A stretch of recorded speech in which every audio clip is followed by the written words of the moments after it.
Hi, welcome. I'm Hope Savar, the creator of Core Functional Fitness and the owner and director of Hope Yoga and Copper Tree Yoga Studio and Wellness Center. I've recently been working with some teachers in regards to prenatal and postnatal yoga. And while in our postnatal yoga section, we came across working with diastasis recti. And basically, it's the breaking of the rectus abdominis, which is that six-pack ab muscle which lays across the front of the abdomen. It's the most superficial abdominal layer. And in talking about this, obviously it was a prenatal teacher training.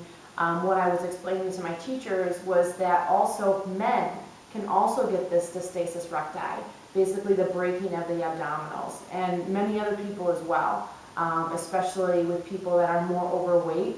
They're going to find this breaking in the abdominals, but also severe athletes that are training their core in an improper way. So if you find yourself in that target market, postnatal mom, and you're finding that you have the gap in the abdominals, a severe athlete, and also someone that maybe is looking at weight loss, you may be someone that has this diastasis recti. So what I'd like to share with you today is, one, how to diagnose that, and two, some movements to actually really help with the recovery process for postnatal yoga and really for anyone rehabbing their abs. What I found is, kind of looking through YouTube videos, is that there's a lot of videos out there of, hey, do this and plank, and oh, this is so awesome. But what they aren't sharing with you is that you can really do more damage if you don't understand the condition that your body is in for things like postnatal yoga or rehabbing the abs from any sort of issue that you might have going on. So I'd like you to just spend a couple minutes with me to kind of learn some user-friendly movements and also be able to discover if you do or don't have this diastasis recti. I'm going to have you lay on the floor. And you can also have someone help you with this. And when laying on the floor, you're basically going to feel for the center of your abdomen. So basically it's the line, the midline where the belly button is, above the belly button, between the sternum and the navel. And take one hand behind the head, and you're just going to lift up your head. Now when doing this, you're going to take your two fingers, first two fingers, and you're going to stick that right in the abdomen. And if you find that it's like, whoop, all of a sudden you go down, what you're touching is your intestines. And so a healthy diastasis recti, an average diastasis recti after having a baby is 2 fingers width.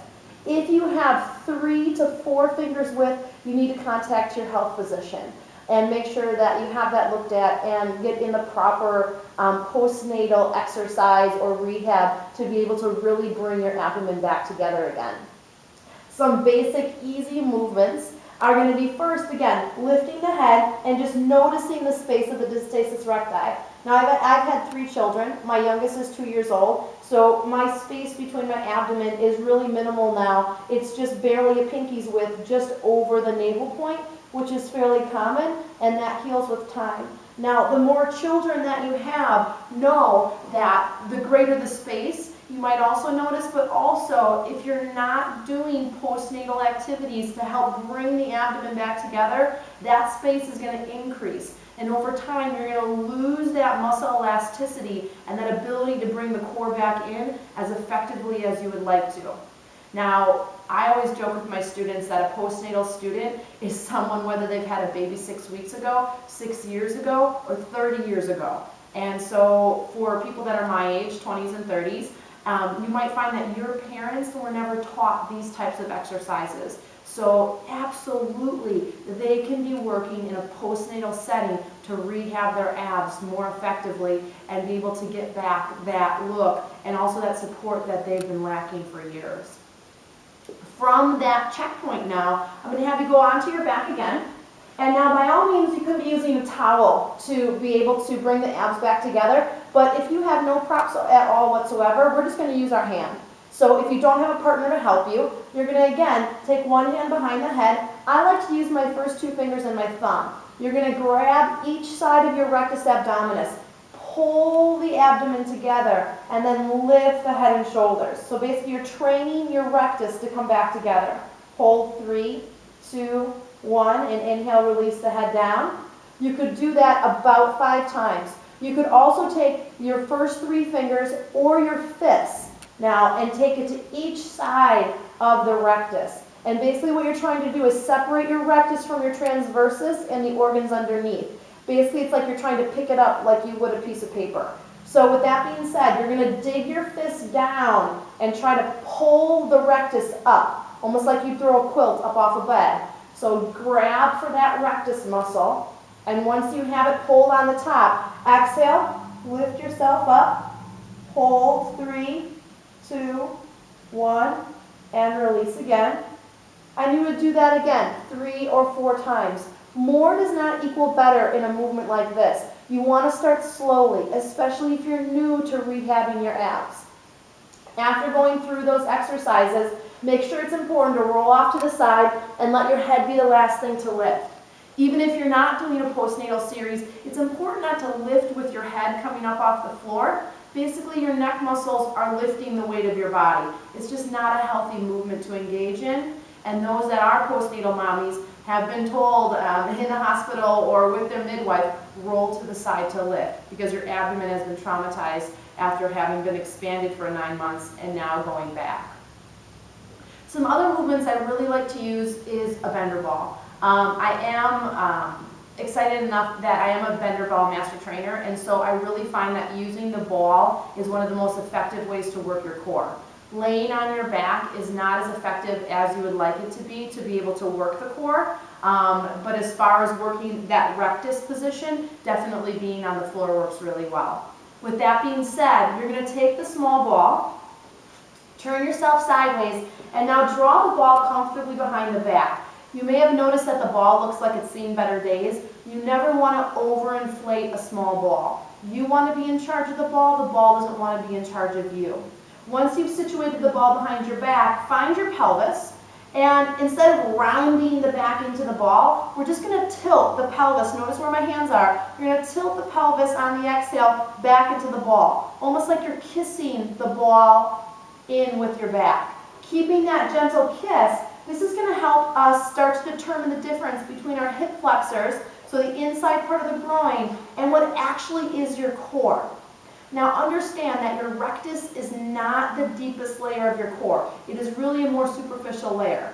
But beneath that is what's called your transversus, which is a very much hoop-like muscle that is going to be the main supporter of your spine, along with the pelvic floor, which is that perineum muscle. For women, they're going to really be able to make sense of this. It's the same muscle you use. It's the vaginal passageway. So during intercourse and during labor and delivery, that pushes the baby out. It's also that same muscle that, I hate to be kind of very discreet, but it's the same muscle you pull up with a tampon. Now for men, it's going to be a little bit different. For men, this perineum muscle is going to be the muscle that they feel that kind of sensation if they've gotten socked in the groin. And also, it's going to be the same muscle that they use when flexing an erection. Unfortunately, these are going to have to be kind of mental images that are a little bit more uncomfortable for people. But when you be able to translate these to your students, they're going to be able to get it, I promise you. So with that pelvic lift, it's not a glute squeeze, I want you to have that internal lift of the pelvic floor and the perineum. Keep that, and with that little tilt in the pelvis, we're hopefully going to bypass the hip flexors. With the heels in line with the sit bones, so that your hips distance, hands can be comfortably under the knees. Again, we're thinking postnatal mommy. Keeping that little tilt with the lower belly or the lower back, and the spine is long. We're going to go back on the inhale. So inhale back, nice long spine, just about 45 degrees. Check again that the stasis recti. If you're still feeling like it's separated, come up a little bit farther, and remember, keep the belly towards each other. So the belly is pulling in and slightly up. And then exhale, come back up to center. We're going to do this 10 times. So little tilt in the belly or little tilt in the lower back.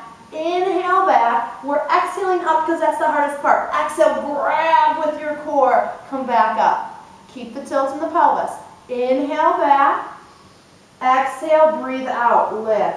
Exhale, nose or mouth breathing. Inhale. And exhale. Inhale. And exhale. Inhale. And exhale. Now I'm not pulling with my arms. They're merely there for a support. Inhale Remember, it's an upright pull, not a forward pull. We're not pulling with our chest muscles. Inhale back and exhale up. Now for the last 5, if you're feeling pretty good, arms extend out in front. Inhale, back kisses the ball. Exhale, grab with the core. Think about that knitting of the rectus together. Inhale back. Exhale up. If you're feeling a little shake, it's a good thing. You're working what's called your transversus. Inhale back.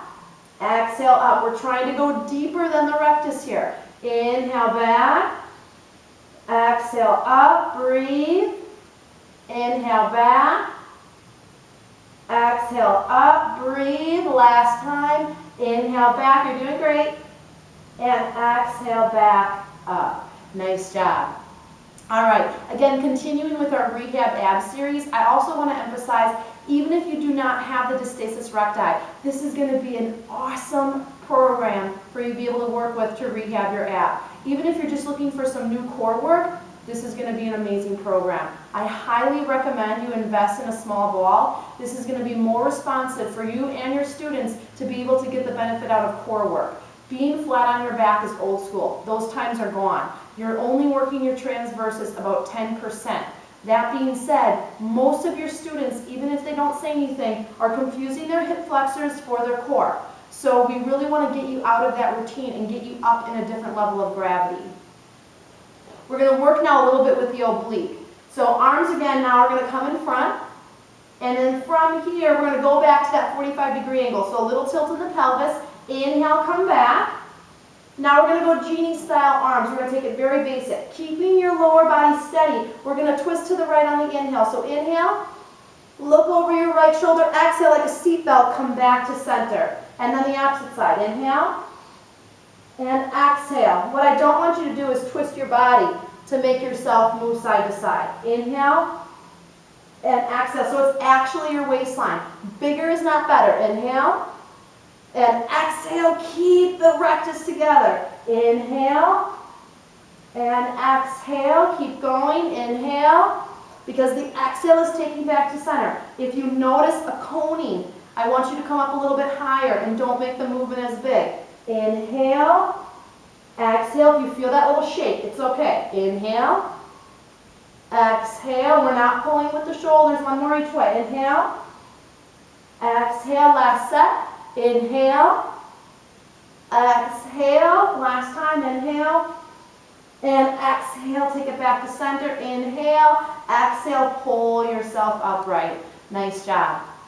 On a second note, remember your low back is a part of your core. We often think of our core as the front of our body. It's actually the entire corset here. So it's your low back, your erectors, your internal external oblique, your perineum pelvic floor, the multifidus, the muscle that runs in connecting 3 to 4 vertebrae at a time.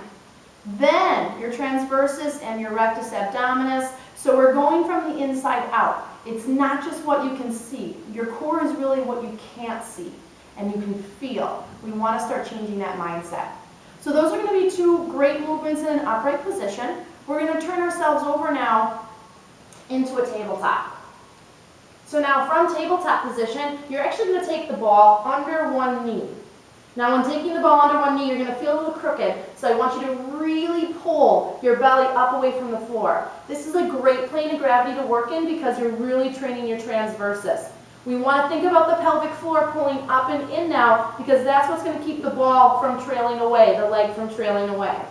Fingertips are wide, folded, the elbows are forward. Keep the spine absolutely steady and kickstand the toes on the ball leg. On an inhale, creep now your other leg out, big toe on the floor. Try to keep the leg steady. On the next inhalation, slowly extend your opposite arm. Try not to open the chest, it's going to make it easier. Keep yourself squared to the floor. Finally, lift the back leg no higher than the hip. True extension is only 20 degrees. If you're really feeling good, try to uncurl those ball toes. Stay here, 4, 3, keep breathing, shoulders are back, alternate arm position is at T2, and exhale, lower the arm, and bring the leg in. Let's try the opposite side. Ball comes under the knee. Gotta get my ball right here. And then same thing again. Try not to sag the belly or over hunch in the back muscles. Lengthen your spine. Kickstand your ball toes. Inhale, creep the leg back. Firm the thigh. And then extend your opposite arm forward. When you're feeling steady, lift the leg. Hold and breathe. Hold 5. Square the torso down. 4, 3, 2, and lower down. Exhale. And release the ball. Now you could do something like that, I would say 2 to 3 times on each side, holding anywhere from 5 to 8 breaths. Now a lot of times I see this movement as a rehab. Out and in, out and in. It's a great movement if you understand where the movement is coming from. The core needs to be working the limbs, not the limbs working the core. So it's not really how the movement looks, but rather where the movement is coming from. Finally, some planking. If you're in a rehab program, I really like to work in a forearm position. It helps trigger more transversus, and for a lot of people, if their wrists are feeling weak, especially if you're a postnatal mom, you may have had some carpal tunnel issues, so this may help just avoid that altogether. Coming down to the forearms, measure off fist to opposite elbow. Bring your hands to the floor, and what I want to encourage you to do, instead of going palms down, go palms in or up. What this does is it helps turn off the chest muscles and bring you into the rectus and bring you into the transversus, so those muscles down in the actual abdomen. Step back 1 foot at a time, and know that the modification is going to be on the knees. The hips hike up, we lose the core. The pelvis sags down, we feel it in the low back. So either on the knees or curl the toes under. Press the thighs to the sky, draw upward and inward in the core, and press away from the floor. We're going to hold here and breathe. Exhale. Inhale. Exhale. Inhale, keep breathing. Exhale, 2. And exhale, 1. Now turn your toes to the right and stack or stagger your feet. You can also take 1 foot to the floor. Keep lifting your hips to trigger oblique. Torso is facing the mat, pelvis is facing the wall. Hold and breathe, 3, 2, 1. Let's go the opposite side through center and turn the opposite way. Hold and breathe, keep a long spine. Hold 5, 4, 3, you're doing great, 2, 1, back to center, knees down, sit back and breathe.